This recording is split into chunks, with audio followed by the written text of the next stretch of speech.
ரொம்ப சிம்பிளாக பன்னீர் சில்லி வீட்டில் எப்படி பண்ணலான்னு பார்க்கலாம். அதுவும் வீட்டில் இருக்கிற இன்க்ரீடியன்ட்ஸ் மட்டுமே வச்சு நம்ம இந்த பன்னீர் சில்லி பண்ண போகிறோம். இந்த பன்னீர் நான் வீட்டிலே பண்ணி எடுத்த பன்னீர் தான்.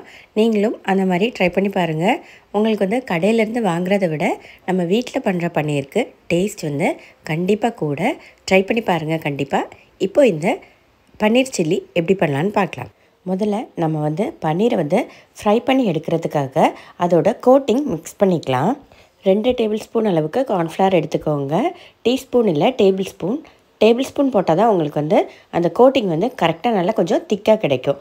அடுத்ததாக 1 டீஸ்பூன் அளவுக்கு காஷ்மீரி சில்லி சேர்த்துட்டு அது கூட தேவையான அளவுக்கு உப்பை சேர்த்து கொஞ்சமாக தண்ணி விட்டு நல்லா மிக்ஸ் பண்ணி எடுத்துக்கலாம். இந்த மாதிரி பேட்டர் உங்களுக்கு கொஞ்சம் திக்காக இருக்கணும். இப்போ பன்னீரை நம்ம சேர்த்துக்கலாம். இல்லாட்டி நீங்கள் ஒரு பன்னீராக எடுத்து கூட மிக்ஸ் பண்ணிக்கோங்க. பன்னீர் உடையாமல் பார்த்து மிக்ஸ் பண்ணி எடுத்துக்கோங்க. எல்லா சைட்லேயுமே கோட் நல்லா உங்களுக்கு ஆகி வரணும். அவ்வளோதான்.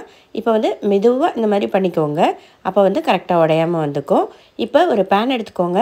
அதில் கொஞ்சம் பன்னீர் நம்ம ஷாலோ ஃப்ரை தான் பண்ண போகிறோம். டீப் ஃப்ரைலாம் பண்ண வேண்டிய அவசியம் கிடையாது. அதை கொஞ்சம் மீடியம் ஃப்ளேமில் வச்சு நம்ம இதை ஃப்ரை பண்ணி எடுத்துக்கலாம். சீக்கிரமாகவே பன்னீர் ரெடியாகி வந்துடும்.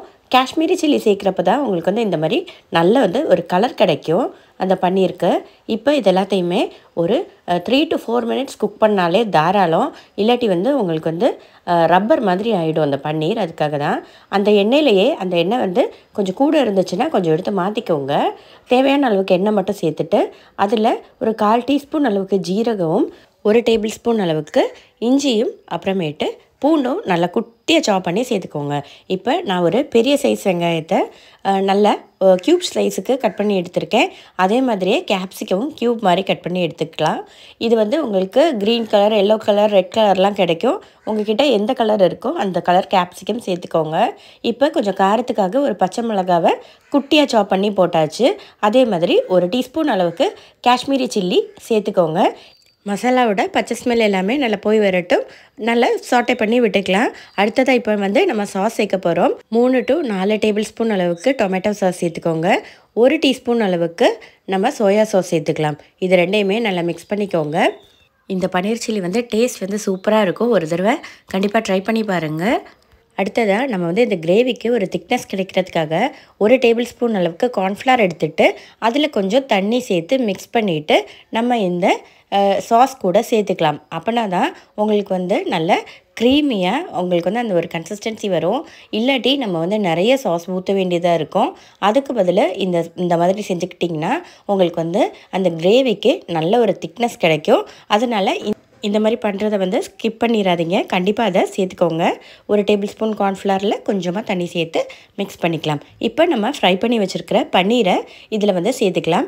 கிரேவி எல்லாமே செட் ஆனதுக்கப்புறமேட்டு மட்டும் நீங்கள் பன்னீர் சேர்த்துக்கிட்டால் போதும். முன்னாடியே சேர்த்திங்கன்னா உங்களுக்கு அது பிரேக் ஆகி போகிறதுக்கு சான்ஸ் இருக்குது. அதனால் பார்த்து சேர்த்துக்கோங்க. இப்போது ஃப்ளேமை நல்லா ஹை ஃப்ளேமில் வச்சுட்டு நீங்கள் ஒரு 1 to 2 நிமிஷத்துக்கு குக் பண்ணி எடுத்திங்கன்னா அவ்வளோதான். நம்மளோட பன்னீர் சில்லி ரெடி ஆயிடுச்சு.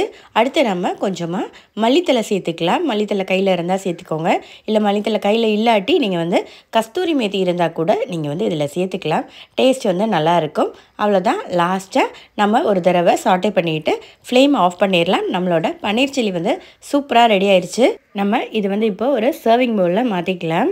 ரொம்ப சிம்பிளான ரெசிபி. சாதாரணமாக இந்த மாதிரி சில்லி சிக்கனோ இல்லாட்டி சில்லி பன்னீரோ இந்த மாதிரிலாம் வாங்குறப்போ நம்ம ஓடி போய் கடையில் இருந்தால் வாங்குவோம். ஆனால் அதுக்கு அவசியமே கிடையாது. ரொம்ப சிம்பிளாக வீட்டிலையே நம்மளால் பண்ணி எடுத்துட முடியும். டொமேட்டோ சாஸும் கொஞ்சம் சோயா சாஸும் கார்ன்ஃப்ளவரும் இருந்துச்சுன்னா அப்புறம் கேப்சிகம், வெங்காயம் இது மட்டும் இருந்துச்சுனாலே போதும். தாராளமாக நீங்கள் அந்த நம்ம கடையிலேருந்து வாங்குறத விட பாதி எக்ஸ்பென்ஸ் மட்டும்தான் உங்களுக்கு வீட்டில் பண்ணி எடுக்கிறப்ப ஆகும். கண்டிப்பாக ட்ரை பண்ணி பாருங்கள். ரொம்ப சிம்பிளான ரெசிபி. யாருனாலும் இதை ட்ரை பண்ணி பார்த்துக்கலாம். இந்த ரொம்ப சிம்பிளான ரெசிபியை ட்ரை பண்ணி பாருங்கள். வீடியோ பிடிச்சா லைக் பண்ணவும் சப்ஸ்கிரைப் பண்ணவும் மறந்துடாதீங்க. தேங்க்ஸ் ஃபார் வாட்சிங் ப்ரீத்தூஸ் மெனு.